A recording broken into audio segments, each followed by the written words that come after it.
ಇವತ್ತು ಹೀರೆಕಾಯಿ ಸಾಂಬಾರು ಮಾಡ್ತಿರೋದು. ಬನ್ನಿ ನೋಡೋಣ ಏನೇನು ಬೇಕಂತ.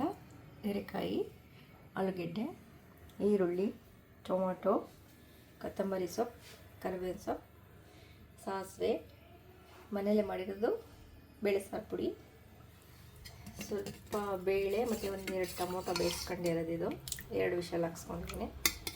ನೆಕ್ಸ್ಟ್ ಅದು ಬಿಟ್ಟರೆ ತೆಂಗಿನಕಾಯಿನ ಸ್ವಲ್ಪ ನೀಟಾಗಿ ಇಟ್ಕೊಂಡಿದ್ದೀನಿ. ಇವಾಗ ಹೇಗೆ ಮಾಡೋದು ಅಂತ ಬನ್ನಿ ನೋಡೋಣ. ಇವಾಗ ಬನ್ನಿ ಮಾಡೋ ವಿಧಾನ ನೋಡೋಣ. ಒಂದು ಪ್ಯಾನ್ ತೊಗೊಂಡಿದ್ದೀನಿ. ಇದಕ್ಕೆ ಸ್ವಲ್ಪ ಎಣ್ಣೆ ಹಾಕ್ಕೊಳ್ಳೋಣ. ಒಗ್ಗರಣೆಗೆ ಯೂಸ್ ಮಾಡೋಣ.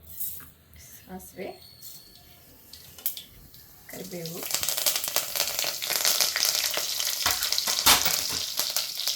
ಸ್ವಲ್ಪ ಈರುಳ್ಳಿ, ಇದನ್ನು ಸ್ವಲ್ಪ ಫ್ರೈ ಮಾಡ್ಕೊಳ್ಳೋಣ. ಇದನ್ನು ಒಂದು 2 ನಿಮಿಷ ಫ್ರೈ ಮಾಡ್ಕೊಳ್ಳೋಣ. ಬೇಗ ಮಾಡುವಂಥ ಸಾಂಬಾರಿದು, ಈಸಿಯಾಗಿ ಬ್ಯಾಚುಲರ್ಸ್ ಅಥವಾ ಯಾರು ಬೇಕಾದರೂ ಮಾಡ್ಕೊಂಡು ತಿನ್ಬೋದು, ರುಚಿಯಾಗಿರುತ್ತೆ. ಸ್ವಲ್ಪ ಇದು ಫ್ರೈ ಆದಮೇಲೆ ಇವಾಗ ಹಚ್ಚಿಟ್ಕೊಂಡಿರೋದು ರೌಂಡ್ ಶೇಪಾಗಿ ಇದು ಹೀರೆಕಾಯಿನ ಹಾಕ್ತಿದ್ದೀನಿ. ಅದನ್ನು ಸ್ವಲ್ಪ 2 ನಿಮಿಷ ಫ್ರೈ ಮಾಡ್ಕೊಳ್ಳೋಣ. ಇದು ಆಲೂಗೆಡ್ಡೆ ಹಾಕ್ಕೊಳ್ಳೋರು ಹಾಕೋಬೋದು, ಇಲ್ಲಾಂದರೆ ಬೇಡ. ಇದು ನನಗಿಷ್ಟ ಅಂತ ಆಲೂಗೆಡ್ಡೆ ಆ್ಯಡ್ ಮಾಡ್ಕೊತಾ ಇದ್ದೀನಿ.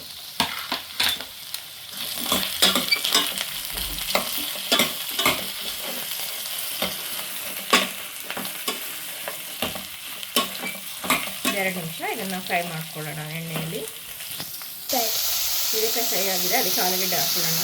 ಮತ್ತು ಅದರ ಜೊತೆಗೆ ಟೊಮೊಟೊ, ಅಂದರೆ ನಾನು 2 ರುಬ್ಬಕ್ಕೆ ಹಾಕ್ಕೊಂಡಿದ್ದೀನಿ, 2 ಒಗ್ಗರಣೆ ಹಾಕ್ತಿದ್ದೀನಿ. ನಾನು ಹುಣಸೆ ರಸ ಏನೂ ಹಾಕ್ತಿಲ್ಲ, ಇಲ್ಲಿ ಬರೀ ಟೊಮೊಟೊ ಮಾತ್ರ ಹಾಕ್ತಿದ್ದೀನಿ. ನೀವು ಬೇಕಂದರೆ ಸ್ವಲ್ಪ ಹುಣಸೆ ರಸ ಹಾಕ್ಕೊಂಡು 2 ಟೊಮೊಟೊ ಹಾಕ್ಕೋಬೋದು. ಇವಾಗ ಆಲೂಗೆಡ್ಡೆ, ಟೊಮೊಟೊ ಮತ್ತು ಹೀರೆಕಾಯಿ ಎಲ್ಲ ಚೆನ್ನಾಗಿ ಫ್ರೈ ಆಗಿದೆ.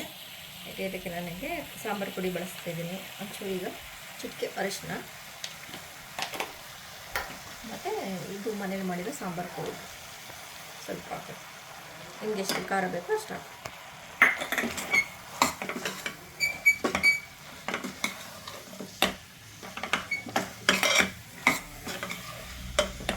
ಒಂದು 2 ನಿಮಿಷ ತಿರ್ಸ್ಕೊಂಡು ಇವಾಗ ಬೇಳೆನ ಬೇಯಿಸ್ಕೊಂಡಿರುವಂಥದ್ದನ್ನ ಆ್ಯಡ್ ಮಾಡ್ತಾ ಇದ್ದೀನಿ.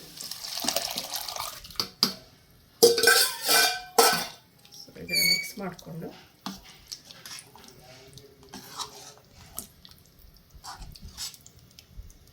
ಇದು ಸ್ವಲ್ಪ ನಾನು ಗಟ್ಟಿಗೆ ಮಾಡ್ತಿದ್ದೀನಿ. ಇದು ರೈಸಿಗೆ ಮತ್ತು ಚಪಾತಿಗೆ ಎಲ್ಲ ಚೆನ್ನಾಗಿರುತ್ತೆ.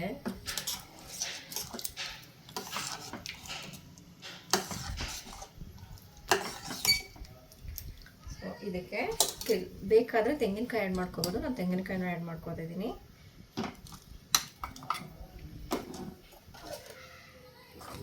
ತೆಂಗಿನಕಾಯಿ ಆ್ಯಡ್ ಮಾಡಾಯಿತು. ಈಗ ಸ್ವಲ್ಪ ಇನ್ನೊಂದಷ್ಟು ಎಷ್ಟು ಬೇಕಷ್ಟು ನೀರು ಹಾಕ್ಕೊಂಡು ಇದನ್ನು ಕುದಿಯಕ್ಕೆ ಬಿಟ್ಟರೆ ಈಗ ನಾವು ಬೇಳೆ ಬೇಯಿಸ್ಕೊಂಡಿದ್ದೀವಿ. ಏನಷ್ಟಾಗಿ ಏನು ಬೇಯೋದು ಬೇಡ, ಎಲ್ಲ ಫ್ರೈ ಮಾಡ್ಕೊಂಡಿರೋದ್ರಿಂದ ಅಲ್ಲೇ ಬೆಂದಿರುತ್ತೆ. ಇದು ಒಂದು ಕುದಿ ಬರಲಿ. ಎಷ್ಟಾಗಿದೆ ಈಗ ರುಚಿಗೆ ತಕ್ಕಷ್ಟು ಉಪ್ಪನ್ನು ಹಾಕ್ಕೊಳ್ಳೋಣ. ಸ್ವಲ್ಪ ಉಪ್ಪು ಹಾಕಿ ನೀಟಾಗಿ ಮಿಕ್ಸ್ ಮಾಡ್ಕೊಳ್ಳೋಣ. ಮಾಡಿಬಿಟ್ಟು ಕುದಿಯಕ್ಕೆ ಬಿಟ್ಬಿಡೋಣ ಒಂದು ಮಳ್ಳೀಲಿ.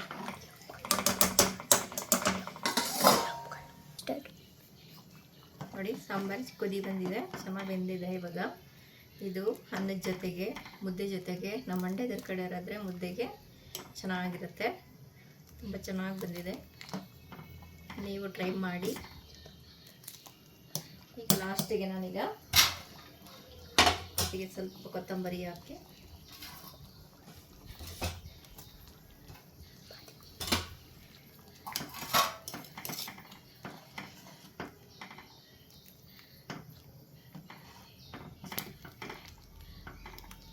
ಸಾಂಬಾರ್ ಊಟಕ್ಕೆ ರೆಡಿ. ವಿಡಿಯೋ ಚೆನ್ನಾಗಿದ್ದರೆ ಲೈಕ್ ಮಾಡಿ, ಶೇರ್ ಮಾಡಿ, ಕಮೆಂಟ್ ಮಾಡಿ ತಿಳಿಸಿ.